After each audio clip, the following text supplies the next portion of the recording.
Surviving Sister Wives contains adult content that may not be suitable for Latter-day Saints or sinners. Listener discretion is advised.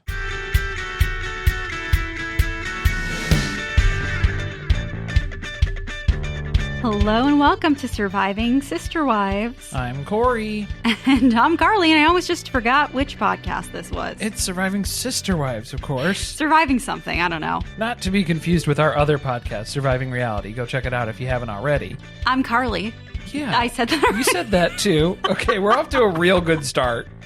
Obviously, back to the usual format for Sister Wives and a tell-all. I'm just so excited about this episode. I had really low expectations going into another tell-all. I'm dreading it like Robyn. That's where I'm at with this whole episode. Yeah. You ready to get a root canal? I would rather have one. I've never had one, though. Okay, as a person who has experienced a root canal personally, it was not that bad. I've never even had a cavity. Well, I have a micro cavity.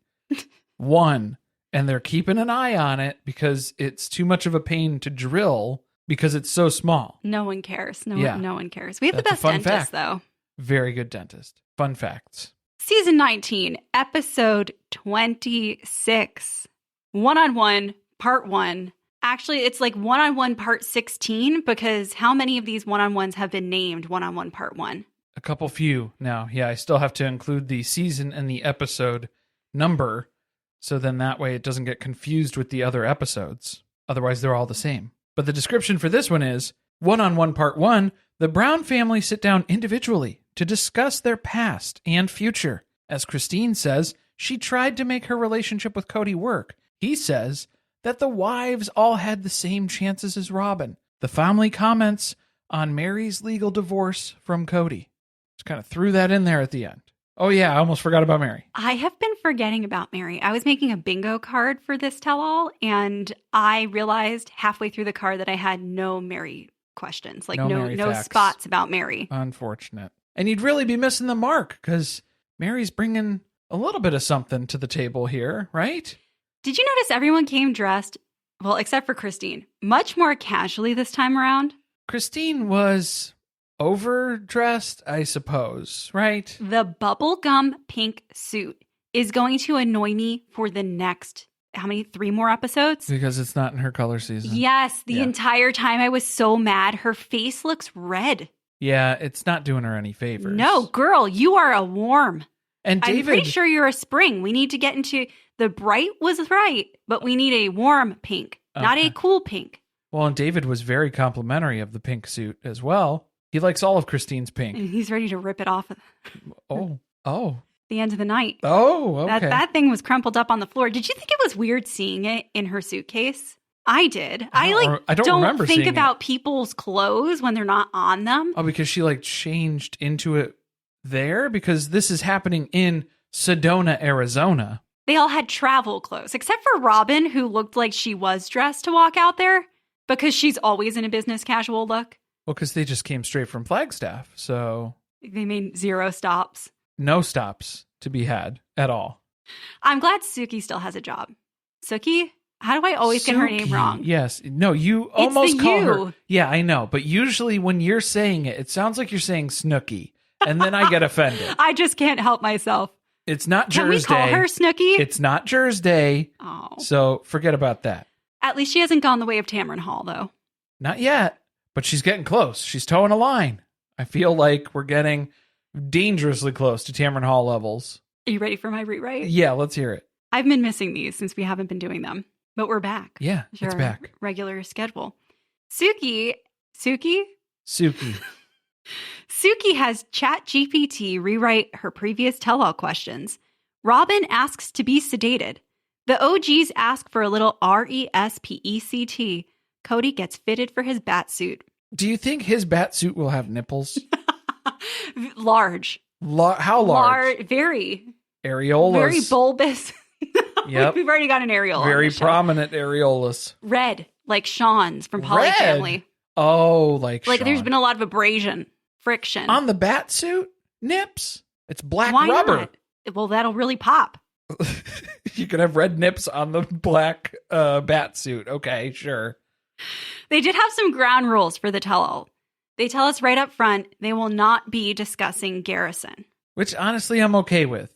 Me too. I don't think you need to ask people probing questions about a horrible experience that they've gone through. It's already incredible the amount of information they shared as part of the last 3 episodes and the grieving process that they were going through.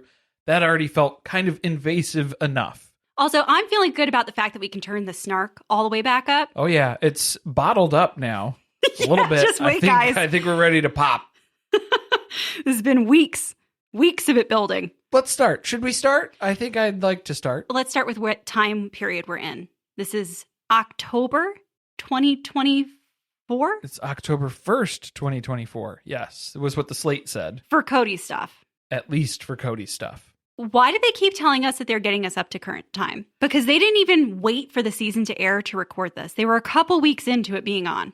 So the clips that they're showing them are probably just whatever they had edited together at that time that was going to be used in the episode that airs, but none of those episodes had even aired yet. You know what? That's true, because we see the dates that they finished the episodes in the screeners that we get, and a lot of them were still being edited like up to a couple months ago. Yeah, so these are just from the first few episodes, pretty much. But as soon as they said, we're going to get caught up to current day, and I said, whose current day? What universe are you talking about where this will be current day? Because if it takes September to May to air the season and you're saying we're going to get caught up, okay, get caught up to when?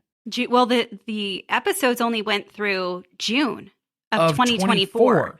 And now the tell-all is them in October. So you're still a year and a half behind. By the time we get to new episodes that are going to be coming out again, you're going to be a year and a half to 2 years still in the past. Right back on track. Right back to their normal schedule. So who are you talking about when you're saying getting caught up to current day? That doesn't make any sense. Gypsy Rose's producers over here in the editing team. There are plenty of shows that are capable of doing this. Housewives, Plathville, Gypsy Rose, Life After Lockup. Teen Mom.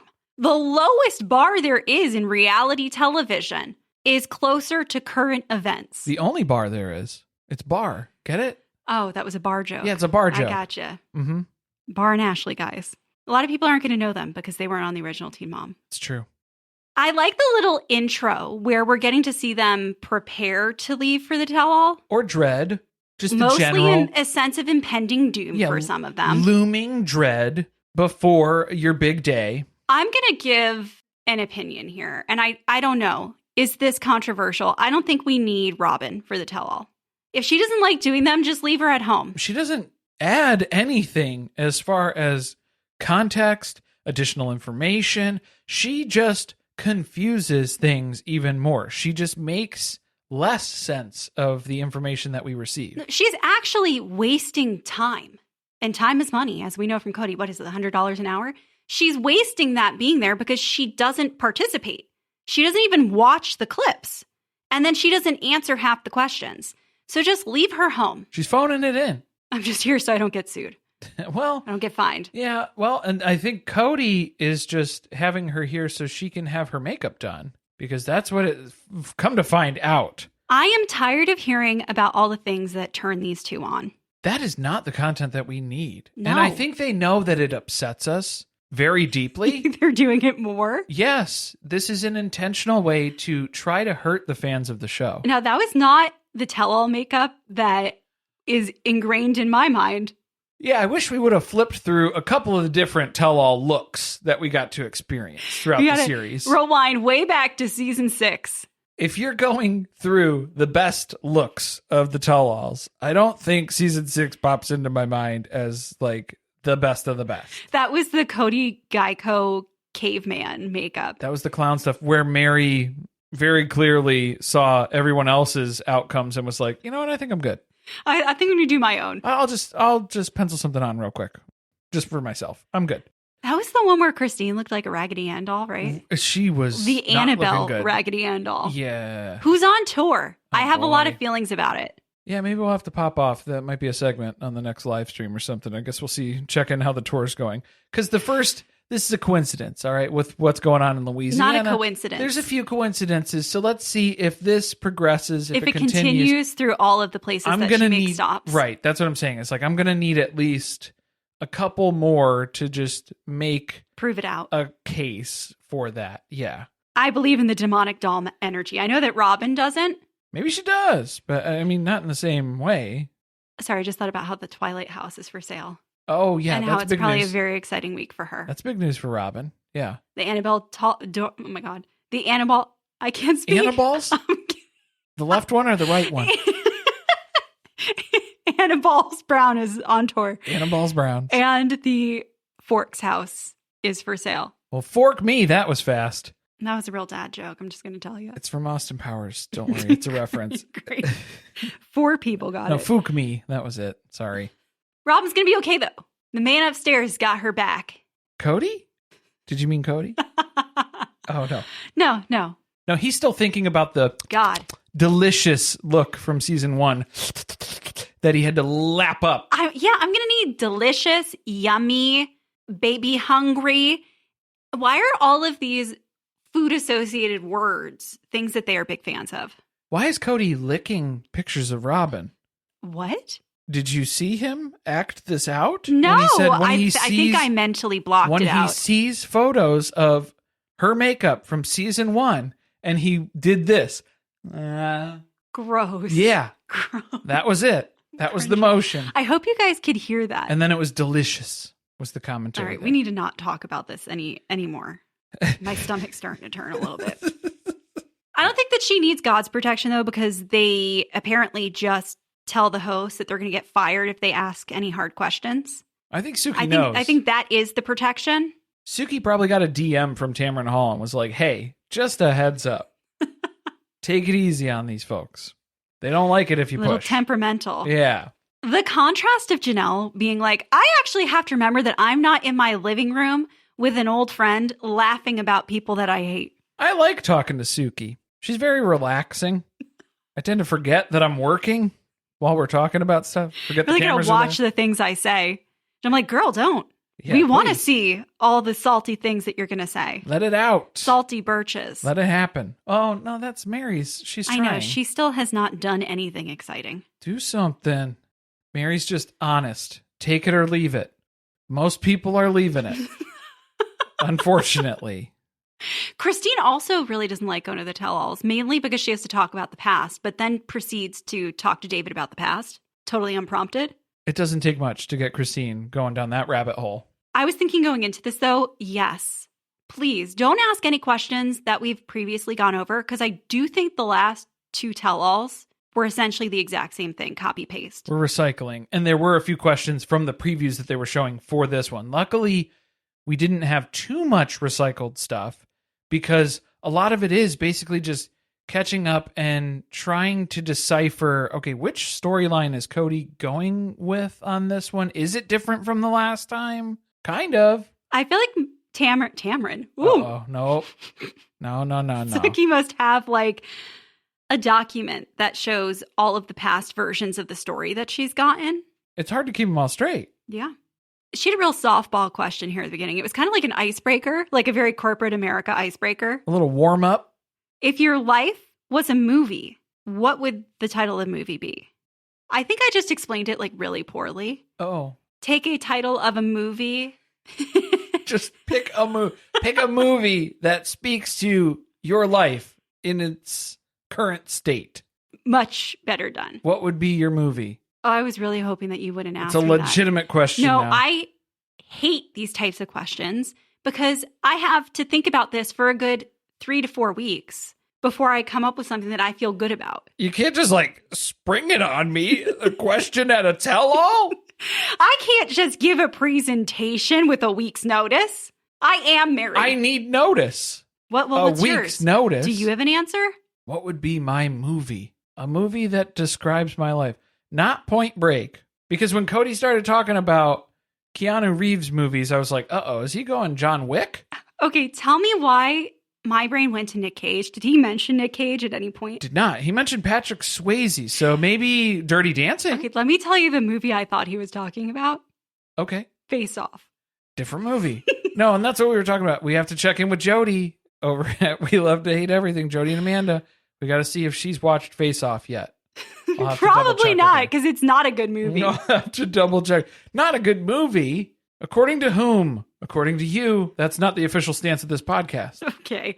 Well, that was only Kody's first answer. Because then he thought of a better one. So he had to rewrite his first answer. He needed more time to answer the question. I kind of don't blame him. Can you figure out all the things that bother me about this answer? No, because I do not know which movie Batman Returns is. Here's the thing. The movie that he's quoting, the line that he is quoting, is not from Batman Returns. Batman Returns is the second installment of the Tim Burton version of Batman. With the Penguin as Danny DeVito and Michelle Pfeiffer as Catwoman. Yes, that is the movie that is titled Batman Returns. That does feel like if he was going to star in a Batman movie, it would be that one, though.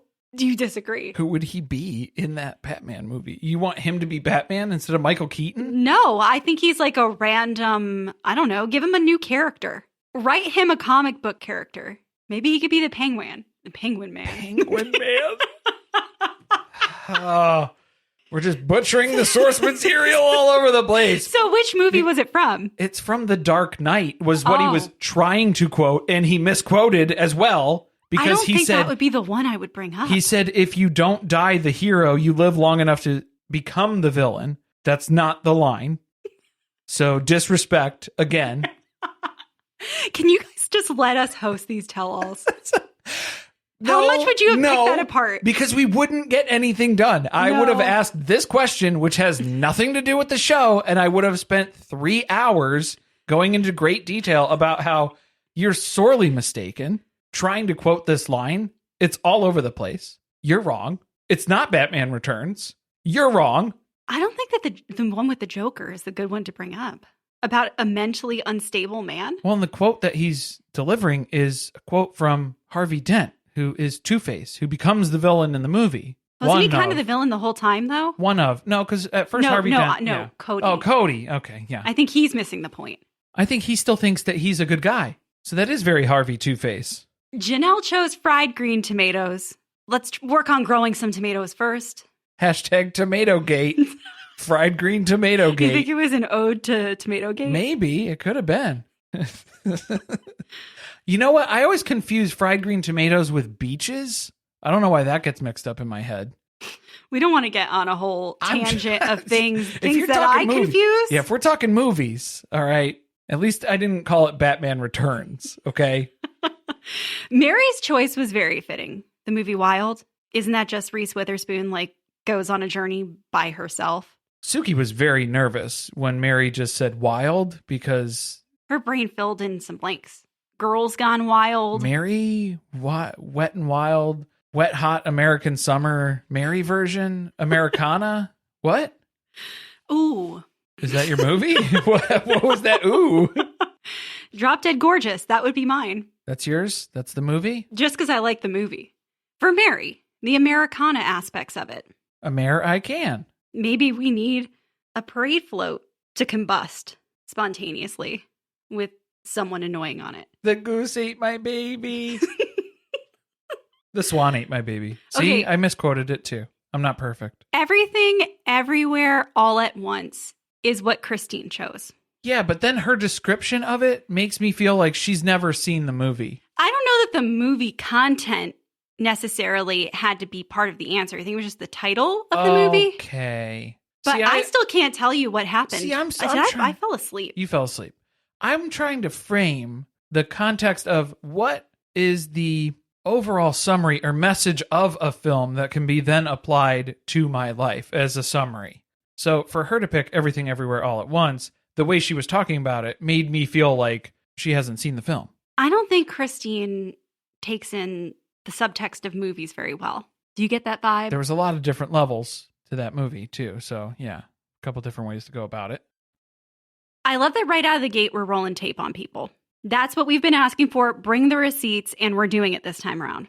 So we get a whole clip montage that leads us into the first section that is really addressing the different iterations of the truth, in quotes, that we've been getting throughout the last few tell-alls. Yeah, because if you're speaking your own truth, which truth are you speaking? It's kind of like a choose your own adventure book for Kody, where he just has to read to the end of a page and then make a decision on which way he's going based on how he's feeling in that exact moment. I like how he's circumventing the fact that he's essentially been lying about things by saying, well, that's how I felt in that moment. So I'm not lying. It's just that was my truth there and then. And now my truth has changed again. It's different. It's different every time you ask me. And rightfully so. Because the big thing last time was that he was talking about how he never loved the OG3. He only loved Robyn. But what is love? I do believe him in that. I do think that he thought that what he had with Mary, Janelle, and Christine was love. And then when he met Robyn, he realized that it kind of wasn't, or that it was a different level of love. And then that was the defense then of this stance, is that he was trying to elevate all of the other OG3 wives up to Robyn's level of love, but they just weren't capable of delivering that for him. Nobody can love him like Robyn loves him. That's the part that they kind of left out, which I feel like he probably did verbally express. I don't know if he did, because then even Janelle said at some points, she was basically saying, that wasn't the memo that I got. I didn't ever hear that that was the goal, that he was trying to adapt our relationship to match what he and Robyn has. If he had said that, maybe we could have talked about that or communicated that differently. I love Janelle's energy through all of this, where she just keeps laughing at things that get brought up. At this point, because it's so ridiculous, it has to be just absurd to think about. I didn't really believe before that Janelle was done with him, but I'm feeling it in all the energy that she's giving us with her responses, that it's like, this man is so pathetic. It's laughable, the things that he says, and I'm really not even going to entertain them because they're not worth my time. And I love that for her. And that's what love is. Well, it's also an aphrodisiac. Because for some. Robyn... Only for some. It got Robyn going when he would talk about how much he loved his other wives. So she knows that he did in fact love them because he told her that he did. So that was kind of interesting to see her go against Kody's point. But I think Kody was already kind of in the midst of walking that back. I think it's self-preservation for her, though. She can't say that she had any inkling that he didn't love the other wives. Or I think she takes it like we're going to feel like she had something to do with it. Well, that was his personal defense because it made him look the best, because it absolved him from everything. But then it inadvertently kind of threw Robyn under the bus. So once he realized that was a problem in part of that theory, he had to readjust and change that narrative again. So then that way Robyn could get out of the line of sight there. He had a weird narrative, too, about how he was a salesman. So he's comparing this to, I guess, being on a sales team. And how, what am I supposed to do? Kill the best salesman just because they're good at their job? What? That escalated. Yeah, what? So he's taking How it did we like get there? People feeling like Robyn had some, I don't know, guilt or contributed to the rest of his relationships falling apart means that we think that she deserves to be murdered? Well, he does have a kill kit in the car. That's confirmed. But we don't want that. I don't think any of us are endorsing that. I don't think that's what we just don't like her. Yeah, that's not what we're recommending. Maybe we could just lay her off. I think that's another way that you could have put that maybe wasn't so violent. Well, either that or it's a demotion. Maybe you demote, because if you're promoting someone, there shouldn't be this hierarchy then within the wives, because then that's what he's always said there isn't. But then clearly there is. If you're saying you have a top performer. This is where I need Suki to think faster. What he's done is promoted her to lead salesman. That's the issue. And you gave everyone else a shitty territory to work. Where they can't make up the numbers. They don't have standing accounts where they can make these annual sales that just automatically renew with zero work. She's got all the key accounts. Yeah. And they've got all the shitty ones. That's what's going on. Maybe he would understand that. Do you think we could talk, in Kody? Sales terms? I think I could corporate jargon my way around a conversation with Kody, probably. Hit some KPIs and, get him really motivated there. The thing that Robyn was good at, though, she was good at communicating, negotiating, and she had self-respect, which caused him to respect her because she respected herself, unlike some of the other wives. Because this whole segment is all about RESPCPs. Find out what it means to me's. Does Kody respect you? Did he ever respect you? For some people, the answer is no. Well, that's tricky. Because then if you are berating someone so much where then their confidence is completely eroded and they have no self-worth because you've basically torn them down to this hollow shell of a person, and then you're saying, well, I don't respect you because look at you. Okay, that's the Christine Brown story and the Mary Brown story. Yeah. Part 2. Yeah, because Janelle was basically never really reduced to that. I think she put up a fight immediately when he started to try to tear her down. I think he respected her the entire time, and she left when she realized that she wasn't getting the respect that she deserved. Yep. She put her foot down and was like, I'm done with this. He's still shocked. He's confused about how that all ended. That is why, because she respects herself and she didn't like the way you were treating her or her kids. Well, and that's another weird thing to want from someone, to say, I need you to have self-respect. Could we maybe in a relationship have, this is the second time I'm saying it in a week, mutual respect? Is that something we could...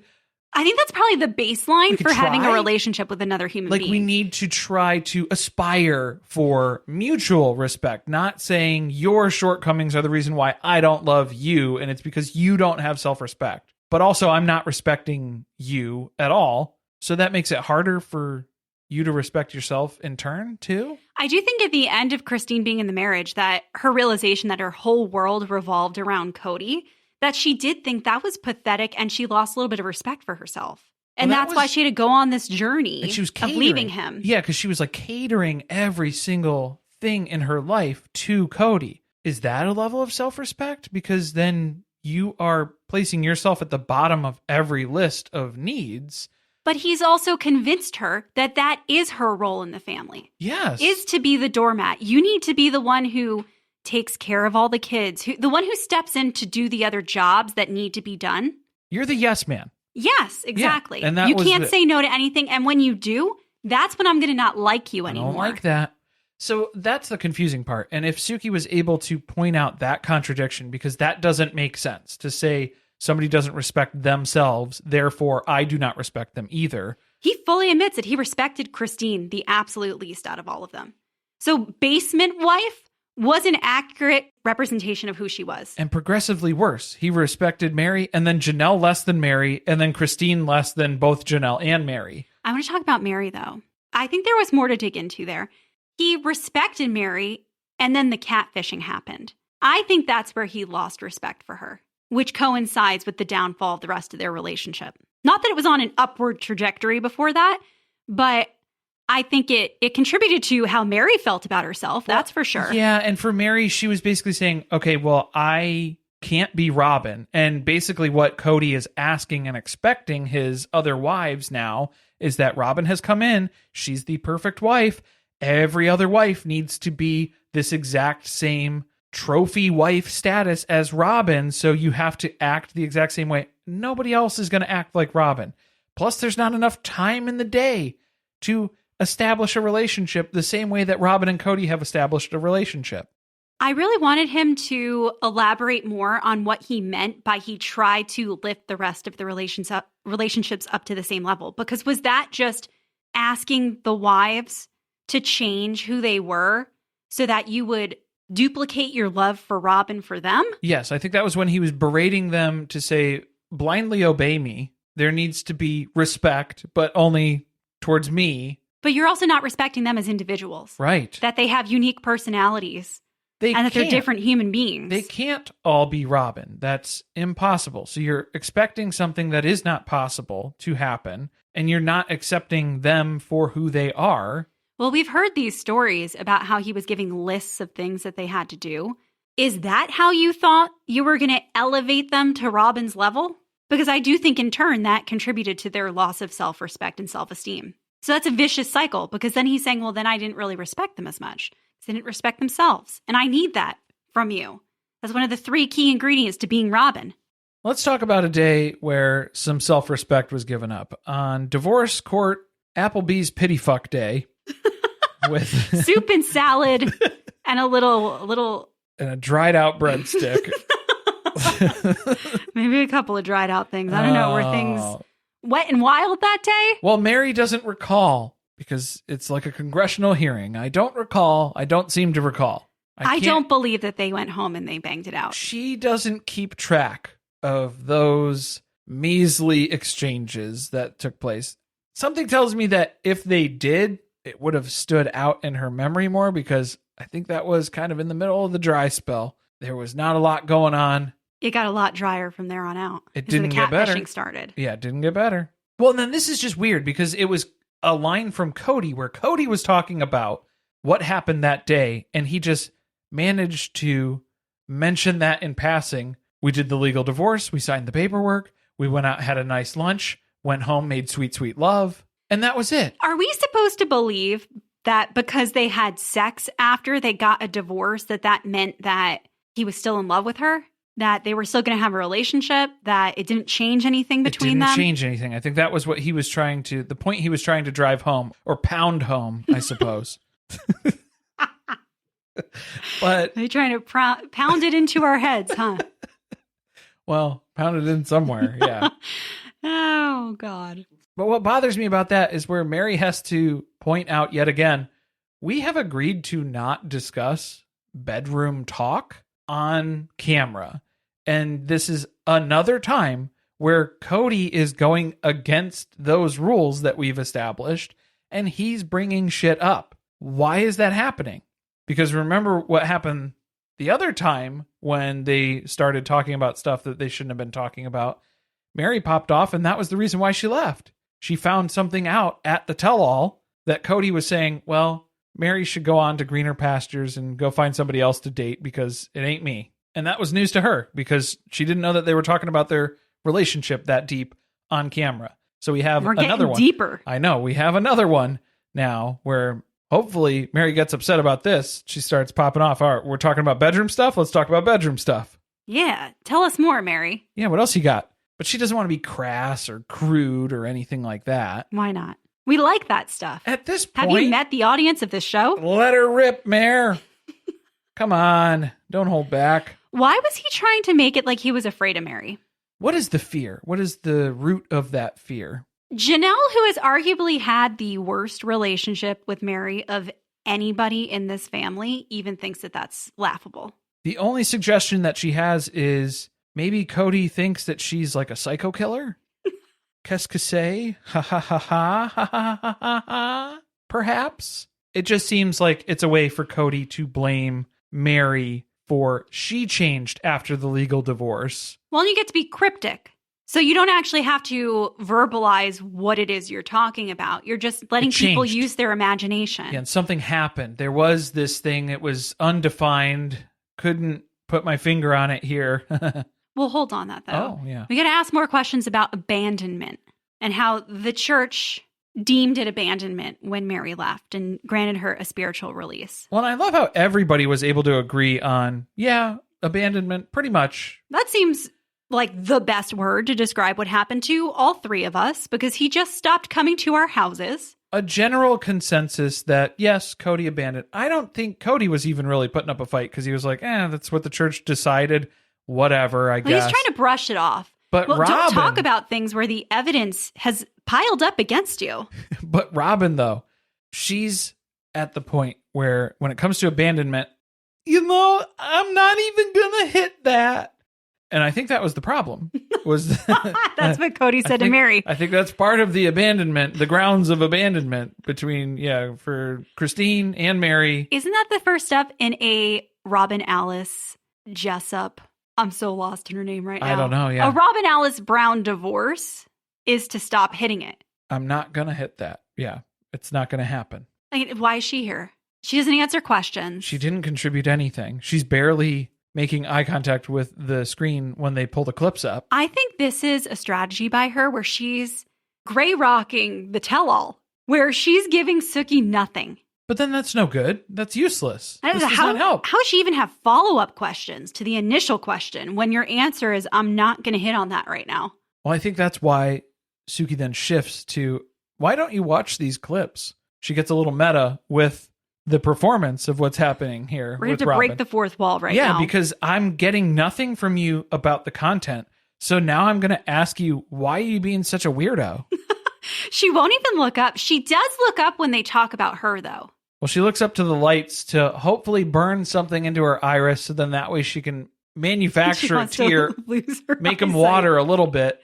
Oh, I thought you wanted her to lose vision temporarily. Oh, no. Well, maybe, yeah, she's just staring up at a light, so then that way she gets a nice little sunspot. So if she looks at the monitor, she's not actually seeing what's playing on the screen there. It's a real problem to be on reality TV and be disturbed by having to watch the things that were filmed for it played back. If you don't want your life filmed, it seems like you don't want to be on TV. Well, that's the problem then. Yeah, Robyn is saying that all of this, all the clips, this is all very destructive and toxic, going back and talking about these horrible things that happen and these terrible mindsets that everybody was in. Then stop filming your life. Oh, but you need the income.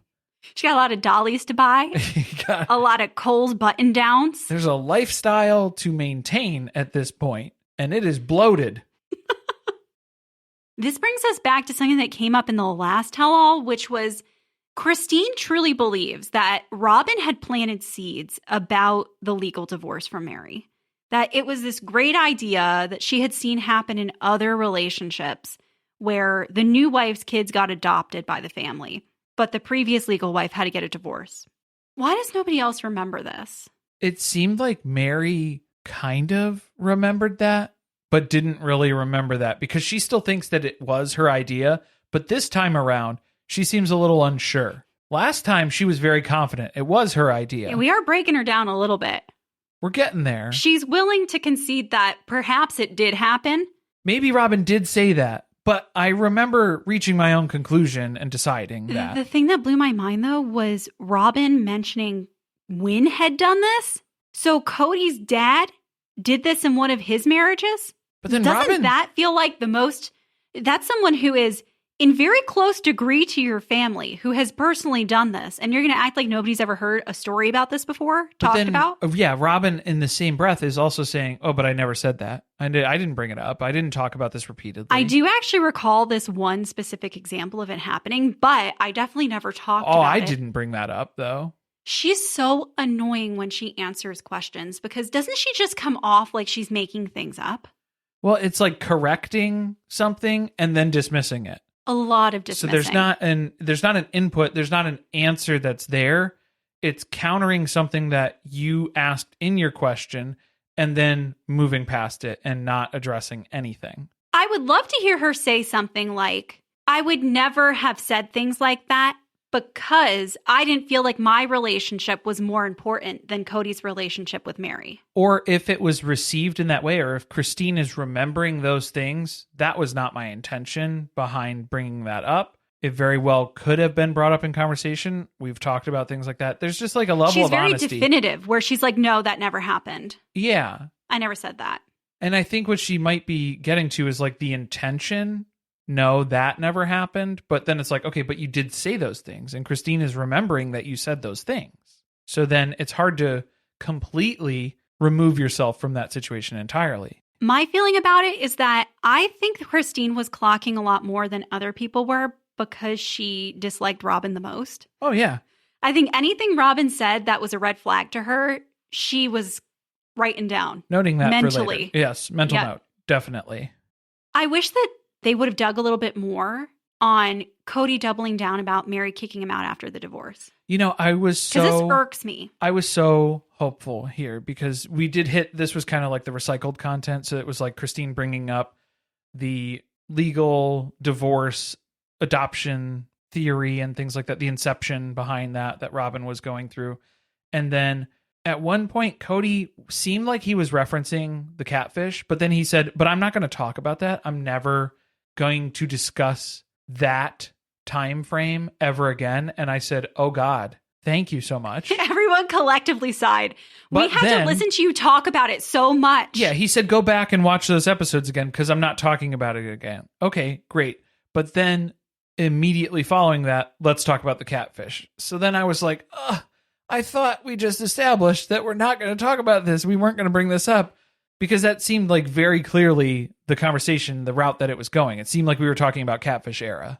We need to acknowledge that, yes, Mary did kick you out of the house around the time frame of the catfishing, but then you never came back, even when she begged you to come back. You took that as an out to just leave and abandon her. That's what you did with it. Communication was cut off, and he never made it clear to Mary that he had no intention of getting back together with her or working on things or making their relationship better. He just invested everything into Robyn because he was very present and he was available for Robyn, but not for anybody else. A quarter of his time opened up. Yeah. So he spent that with Robyn. Things are never better. Not on trying to raise the relationships with Christine and Janelle up to that level. No, and I think for Mary at that point, she was confused then too, because by asking Kody for a break, she didn't realize that she was asking Kody to leave forever and never come back, because that's how he then took that. He was kicked to the curb. He was rejected by Mary, and then he was never honest with her about his intentions of, I'm staying gone. I'm not coming back. She gave a good explanation of why she stuck around for so long, because it was like, well, I went through this really bad experience and was in a dark place with the catfishing. She didn't say that, but that's what we know. And then Kody went into this dark place with the move to Flagstaff and COVID and Christine leaving.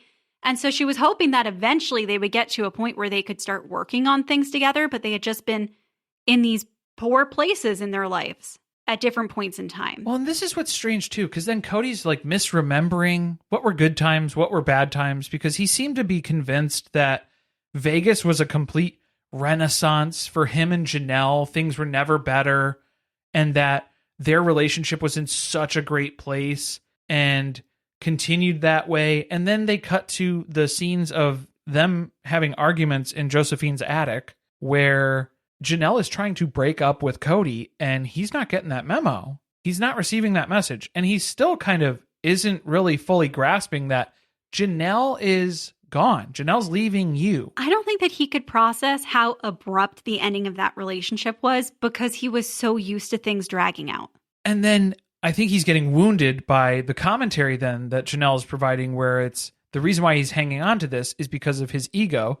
And if he loses another wife, it's seen as a failure in their community. And the two words that he sticks to are ego and failure, and he throws them back onto Janelle as part of his answer. Well, it's her fault too. So if you want to talk about ego and failure, I don't think any of these women feel like they were failures in these relationships, because they tried for so long to be everything that he needed and wanted, and he rejected them repeatedly.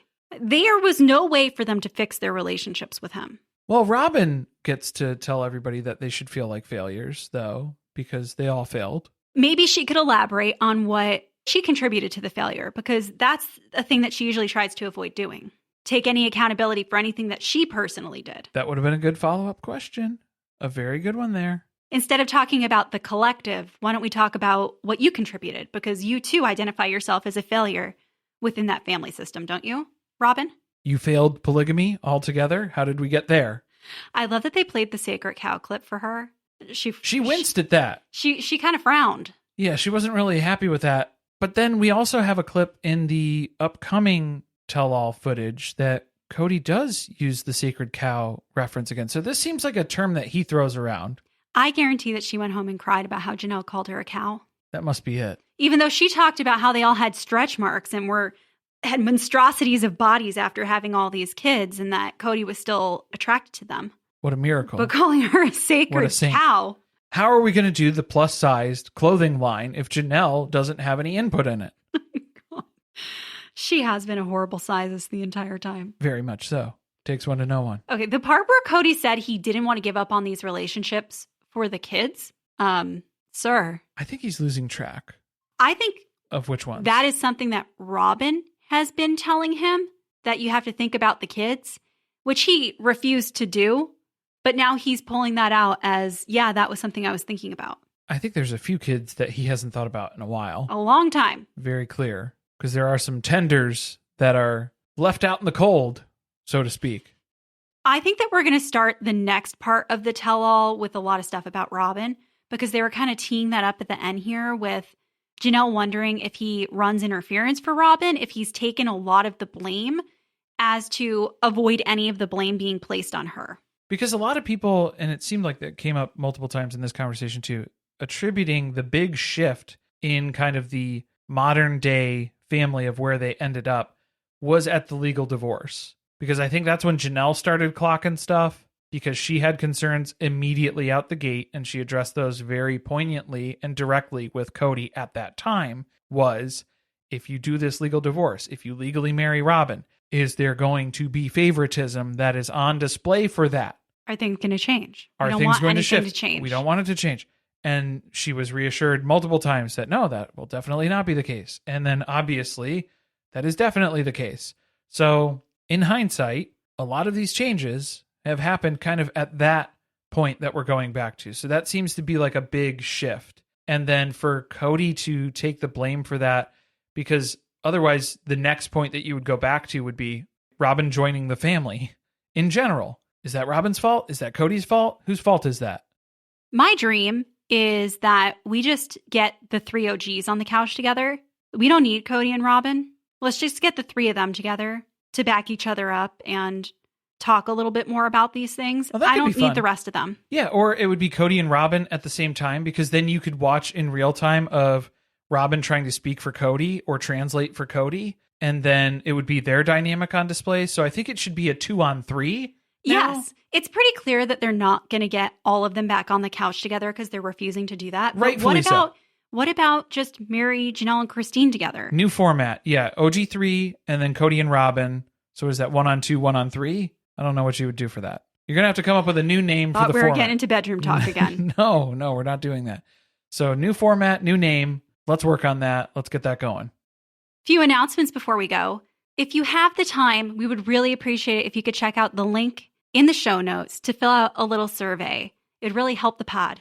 The survey's got some questions about the podcast, how you interact with it, how you experience it, a couple of things about yourself there. So feel free to fill that out. Check it out in the episode description. We got the link right there. Also, we are wrapping up our coverage of Polyfamily over on Surviving Reality. Yeah, they are dumping the last 2 episodes. You think they're pulling the ripcord on it? I don't know.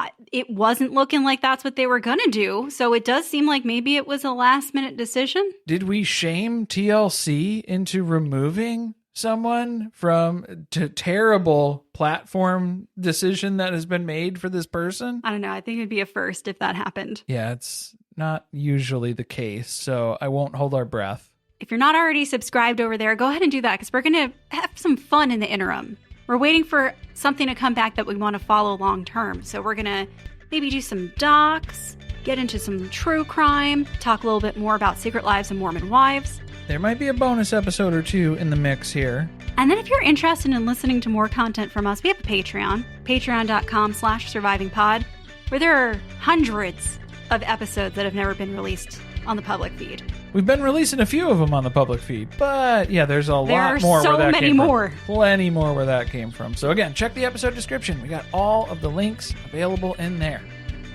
Thanks for listening. See you next time.